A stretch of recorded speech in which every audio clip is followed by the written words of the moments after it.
Hello বন্ধুরা, আজকে আবার একটা ভিডিও নিয়ে হাজির হয়েছি। আজকে করেছি কারি রেসিপি বা পকোড়া কারিও বলতে পারেন। এটা দেখতে যতটা সুন্দর হয়েছে, খেতেও খুবই টেস্টি, বানানো খুবই সহজ আর খুব কম টাইমের মধ্যে আর খুব কম উপকরণ দিয়ে এই পকোড়া কারিটা তৈরি হয়ে যায়। তো কীভাবে করেছি সেটাই দেখাবো, তো ভিডিওটা দেখে নিয়ে যায়। প্রথমেই আমি মিডিয়াম সাইজের একটা বাটি নিয়ে তার মধ্যে নেব হাফ কাপ বেসন। এই কাপ মেপে আমি সমস্ত কিছু নেব। তো হাফ কাপ বেসন নিয়েছি, তাতে দেবো ওই কাপ মেপে টক দই।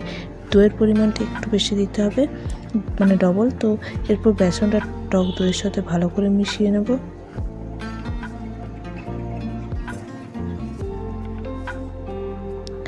মেশানো দেখুন হয়ে গেছে। এরপর দেব ওই কাপ মেপে 3 কাপ জল।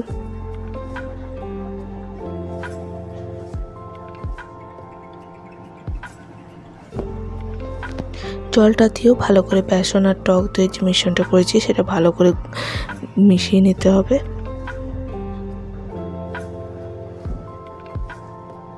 তো এটা আমাদের রেডি, এটা সাইডে রেখে দেবো। এরপর একটা চপিং বোর্ড নিয়ে নেব। এতে একটা মিডিয়াম সাইজের পেঁয়াজ, 2টো কাঁচা লঙ্কা, 8-10টা রসুন আর কিছুটা ধনেপাতা, এগুলোকে একদম ছোট ছোট করে কেটে নেব।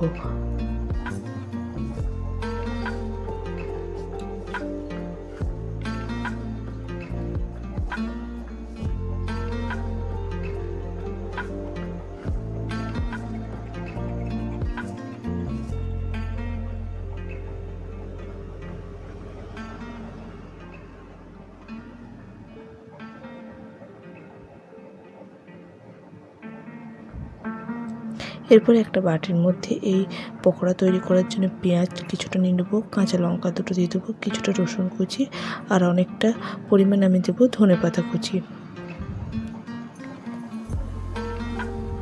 এরপর দেব 1 কাপ বেসন,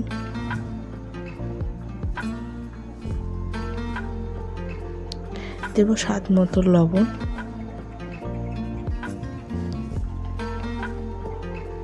দেব 1 টিস্পুনের মতো হলুদের গুঁড়ো, 1 টিস্পুন দেব জিরে গুঁড়ো, ধনে গুঁড়ো 1 টিস্পুন আর কাশ্মীরি চিলি পাউডার দেব 1 টিস্পুন আর দেব হাফ টিস্পুনের মতন বেকিং সোডা দিয়ে ভালো করে প্রথমে মিশিয়ে নেব বেসনটা এই পেঁয়াজ ধনেপাতা এগুলোর সাথে। দিয়ে অল্প অল্প জল দিয়ে পকোড়া যেভাবে আমরা তৈরি করি সেভাবে করে নিতে হবে।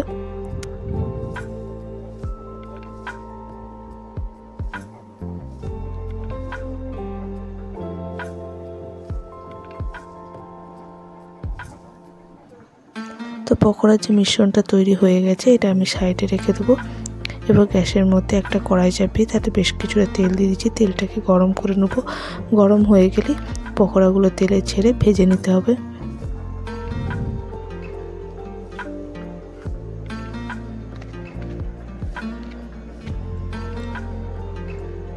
তো পকোড়াগুলোকে এপিট ওপিট ভালো করে লাল মতো যেভাবে পকোড়া ভাজা হয় সেভাবে ভেজে নেব আমি।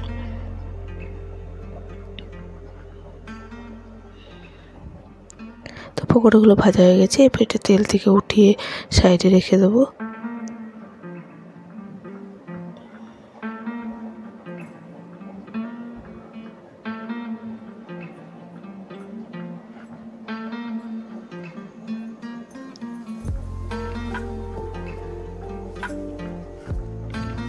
এরপর আর একটা কড়াই নিয়ে নিয়েছি, তাতে দেব 4 চামচ সাদা তেল। তেলটা গরম হয়ে গেলে আমি এতে দেবো হাফ টিস্পুনের মতো হিং, 2 টিস্পুন দেব কালো সর্ষে, 1 টিস্পুন দেব মেথি আর 1 টিস্পুন দেব গোটা জিরে আর দেব কয়েকটা কারি পাতা। দিয়ে খুব ভালো করে এগুলোকে আমি ভেজে নেব মিডিয়াম টু লো ফ্লেমে। তো এগুলো যতক্ষণ ভাজছে ততক্ষণ একটা ছোট বাটিতে নেব 1 টিস্পুনের মতো হলুদের গুঁড়ো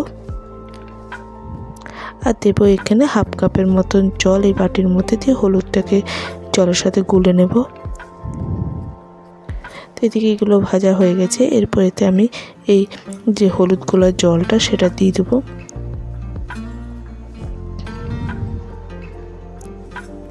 আর দেবো আমি যে রসুনগুলো কুচি করে রেখেছিলাম সেই রসুন কুচিটা পুরোটাই দিয়ে দেবো। দিয়ে ভালো করে এইটাকে 1 মিনিটের মতন একটু কষিয়ে নেব।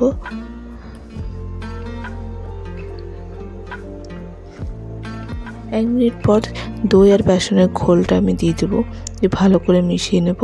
তো এটাকে মিডিয়াম টু লো ফ্লেমে আমি ফুটতে দেবো। আর একটু আমি জল দিয়ে দিয়েছি, কেন এটা একটু পরে এটা ঘন হতে শুরু করে দিবে বেসনটা, সেই জন্য জলের পরিমাণটা আরেকটু আমি দিয়ে দিয়েছি। আর এখানে আমি এখনও লবণ ইউজ করিনি, লবণ দিলেই এটা ফেটে যাবে, তো লবণটা একদম লাস্টে দেবো। অন্যদিকে একটা ফ্রাই প্যানে আমি 2 চামচের মতন সাদা তেল নিয়ে নিয়েছি, তাতে 2টো শুকনো লঙ্কা আর 1 টিস্পুনের মতো কাশ্মীরি চিলি পাউডার দিয়ে এটাকে একটু ভেজে নেব।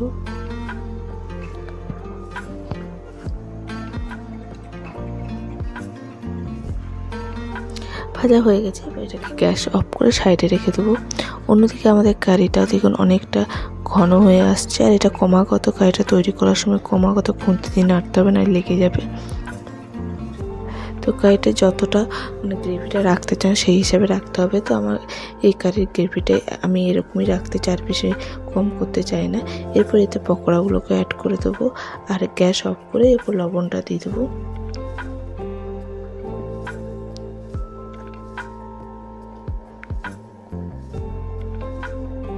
লবণটা দিয়ে দেবো 1 চামচ গুড় পাউডার, যাতে একটু মিষ্টিও লাগে, দিয়ে ভালো করে মিশিয়ে নেব।